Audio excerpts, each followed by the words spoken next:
banteng lagi, banteng lagi. Emang penjahat sebenarnya di Indonesia itu banteng. Jadi hampir semua masalah yang ada di Republik ini itu sumber terbesarnya, mayoritas terbesar itu ada di kandang banteng. Dari penjualan BTS ada di kubu banteng, jual pulau ada di kubu banteng, kasus judol ada di kubu banteng, apalagi kasus bansos banteng juga yang punya ini guys. Dari awal Pilpres tahun 2024 kemarin menyebar isu kalau kubunya Pak Prabowo itu money politik, tetapi ternyata semuanya tidak dapat dibuktikan. Contohnya, keponakan Megachan nih, kemarin kena kasus mafia judi online. Kasusnya Harun Masiku sama Hasto, apa kabar? Megachan pernah ngusulin buat bubarin KPK. Banteng pernah majuin 2 caleg bekas napi korupsi. Gedung DPR sekarang aja diisi paling banyak sama Banteng. Kurang lengkap apa lagi tuh Banteng menguasai negara? Di sini gue cuma mau ngasih pandangan doang. Contoh paling gampang, kemarin Pak Jokowi berkuasa sampai 2 periode, tapi di bawah naungan PDIP. Buat berantas judi online sama korupsi aja susahnya setengah jidat. Nah pas presiden ganti Pak Prabowo, belum juga sebulan ngejabat udah banyak koruptor yang ditangkap. Mafia judi online di kementerian sama parpol diobrak-abrik. Bukannya Pak Jokowi nggak bisa kerja, enggak, tapi karena dia masih dikekang sama Banteng. Sumber masalahnya ya di Banteng. Makanya sekarang di pilkada orang tuh udah mulai pada sadar ngelihat calon pemimpin itu bukan dari kampanye sama program kerjanya lagi, tapi lihat dari siapa yang ada di belakangnya. Karena percuma program kerja bagus, kampanye mewah, tapi at the end orang ini cuma bakal nurut sama Megachan. Buat apa? Mau kota sama daerah lo cuma bisa manggut-manggut aja kata Ibu Suri, enggak kan? Menurut PDIP, calon anggota DPR RI boleh saja korupsi asalkan pintar dan kontribusinya dibutuhkan. Kalau terkait dengan Prof. Rohmin Bahaya ini guys. telah melakukan klarifikasi, beliau itu menjadi ahli yang berkaitan dengan maritim, beliau banyak diterima di kalangan perguruan tinggi. Hal ini belak-belakan diungkapkan Sekjen PDIP Hasto Kristianto yang tidak mempermasalahkan 2 orang caleg PDIP ex-koruptor untuk bersaing di Pileg 2024. Padahal praktik korupsi adalah faktor utama yang menyebabkan masyarakat terus mengalami keterbelakangan dan membuat hidup banyak orang sengsara. 2 orang nama caleg PDIP ex-koruptor yang sudah disetujui oleh Hasto Kristianto yaitu Al-Amin Nasution dan Rohmin Dahuri.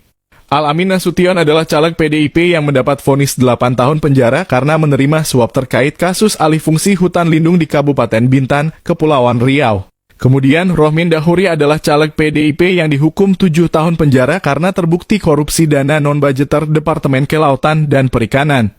Penting dicatat, Hasto Kristianto adalah petinggi PDIP yang konsisten melanggengkan praktik korupsi. Ngefitnah Bapak Jokowi jadi dalang judai oleng gitu ya. Ternyata ponakan yang ketekong. Hah? Maaf.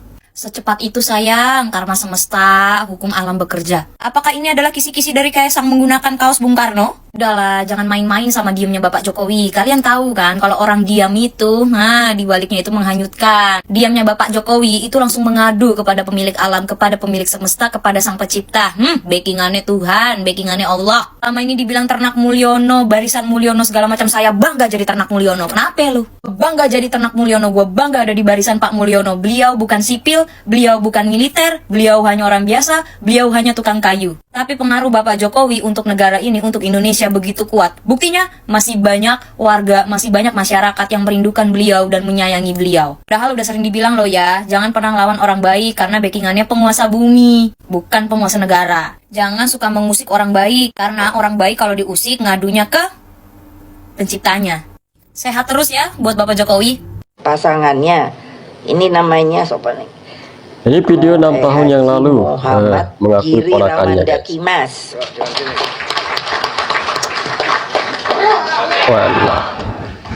Nah, dia ini sebetulnya ponakan saya. Pengakuan ini. Keponakan Megawati ditangkap. Ini peran 24 tersangka mafia judol Komdigi. Polda Metro Jaya telah menetapkan sebanyak 24 orang tersangka terkait kasus mafia buka akses judi online, judol, yang melibatkan pegawai Kementerian Komdigi. Polisi mengungkap peran masing-masing tersangka. Total penyidik telah menangkap 24 orang tersangka dan menetapkan 4 orang sebagai DPO, kata Kapolda Metro Jaya Irjen Karyoto, Senin 25 November. Adapun peran dari tiap tersangka adalah 4 orang sebagai bandar atau pengelola website judi, masing-masing berinisial A, BN, HI, dan J, DPO.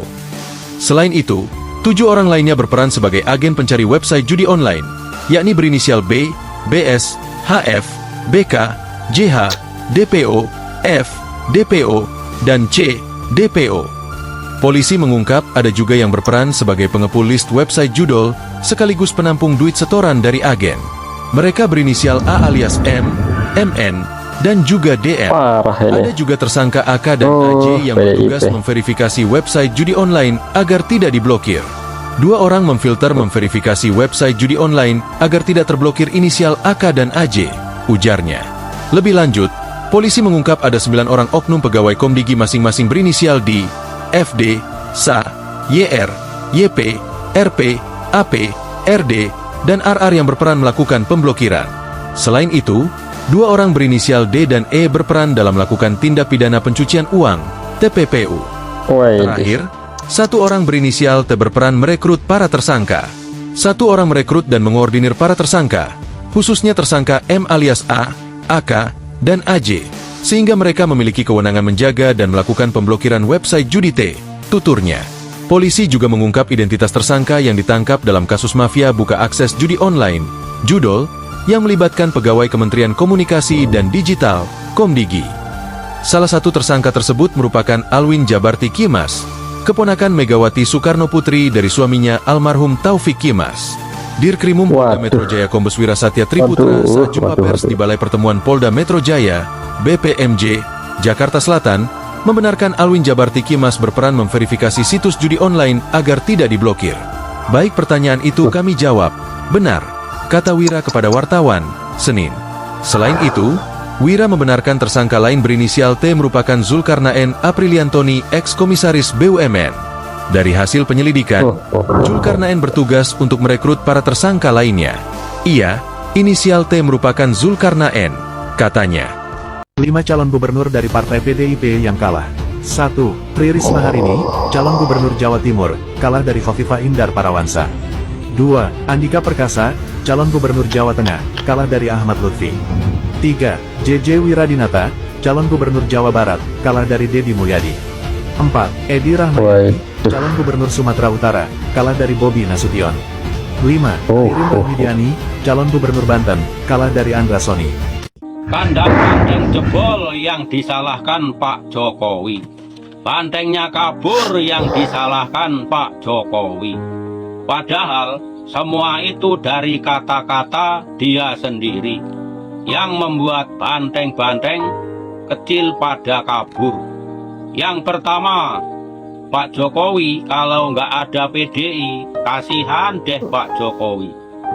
Yang kedua, kenapa ya ibu-ibu ini senang betul pengajian? Yang ketiga, satu-satunya wanita super di Indonesia. Ingat ya para tokoh PDI, semakin banyak yang menyalahkan atau menghina Pak Jokowi, semakin banyak pula anak-anak banteng yang lari. Dan jika saudara-saudara bertanya, apakah Jawa Tengah bukan lagi kandang banteng? Ya, dalam arti pemilihan gubernur. Dari sisi suara, dibandingkan antara suara pemilu legislatif dengan hasil pemilu kada gubernur, itu 2 kali lipat. Dari 25,9% menjadi lebih dari 40%. Apakah masih kandang banteng? Yes. Pemilih kami masih tetap setia, bahkan bertambah. Tetapi sekarang rekan-rekan wartawan semua mulai hari ini bisa menyebut Jawa Tengah bukan sebagai kandang banteng lagi, tapi sebagai kandang bansos dan pakcok. Yang saya kasihan itu teman-teman di Jawa Tengah ini ya. Jawa Tengah sebagai kandang banteng, tetapi sebagai kandang bansos dan pakcok. Padahal serendah itu ya Jawa Tengah dibuat dari Sitorus. Yang melakukan korupsi di era pandemik hukumannya mati. Tapi akhirnya Ibu Megawati interupsi. Jangan dihukum mati. Kalau dihukum mati kaderku habis semua. Karena apa? Mayoritas wali kota, bupati, dan pejabat yang tersangkut korupsi yaitu dari PDIP, itu ranking 1. Nah, kalau PDIP. Penyebab utama kehancuran PDIP adalah Hasto Kristianto yang terlalu dipercaya oleh Ketum PDIP Megawati Soekarno Putri. Pandangan Hasto sebagai sekjen PDIP telah banyak memberikan informasi sesat dan bersifat sepihak hanya untuk kepentingan dirinya sendiri, bukan kepentingan partai. Masalah pelik di tubuh partai Banteng Moncong Putih ini mulai mengemuka karena Ketum PDIP Megawati Soekarno Putri tidak pegang telepon seluler, sehingga hanya mengandalkan perkataan dari orang-orang terdekatnya, termasuk Hasto Kristianto. Padahal, Hasto punya agenda politik tersendiri yang tidak sejalan dengan kepentingan partai. Hal ini mengakibatkan Ketum PDIP Megawati Soekarno Putri justru melakukan langkah dan tindakan yang tidak relevan dengan situasi dan kondisi politik nasional yang berlangsung. Di tangan Hasto Kristianto, PDIP berubah menjadi partai Banteng yang tidak berdaya dan hanya bisa melakukan tipu daya. Masih ingat dengan menteri PDIP yang terjaring korupsi bansos? Iya, Lengkap sudah ya di PDI Perjuangan guys, banyak sekali masalah. Memang ini diangkat ke PDIP di dana yang seharusnya untuk rakyat. Dan jangan lupa, ada juga misteri Harun Masiku yang sampai sekarang belum terpecahkan. Kemana dia? Kita semua punya hak untuk tahu dan menuntut keadilan. Masih percaya kader PDIP? Kenapa akhirnya Pak Jokowi berbeda paham dengan PDIP misalnya? Saya bisa menganalisisnya bukan karena kecenderungan pribadi, tapi karena adalah akibat daripada kita nggak menata sistem dengan baik. Misalnya Pak Jokowi dipilih rakyat, tapi kita tahu bahwa ada intervensi besar selama beliau memimpin dari belakang. Dan itu tidak nyaman, Bang. Otomatis itu tidak nyaman. Iya.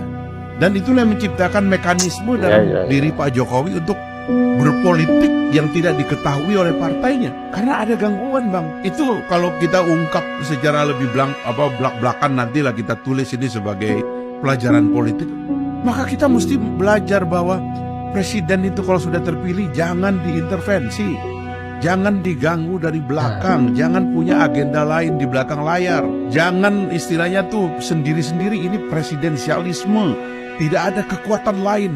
Cuman satu yang dipilih rakyat itu cuman 2 orang. Bahkan kalau dalam sistem Amerika itu wakilnya itu running mate, yang dipilih itu presidennya doang. Karena ini nanti cuman untuk ngebantuin, kan kira-kira gitu. Itu nggak boleh kita tawar-menawar, bikin dapur sendiri, bikin operasi sendiri, megang institusi dalam negara dimainkan sendiri dari belakang.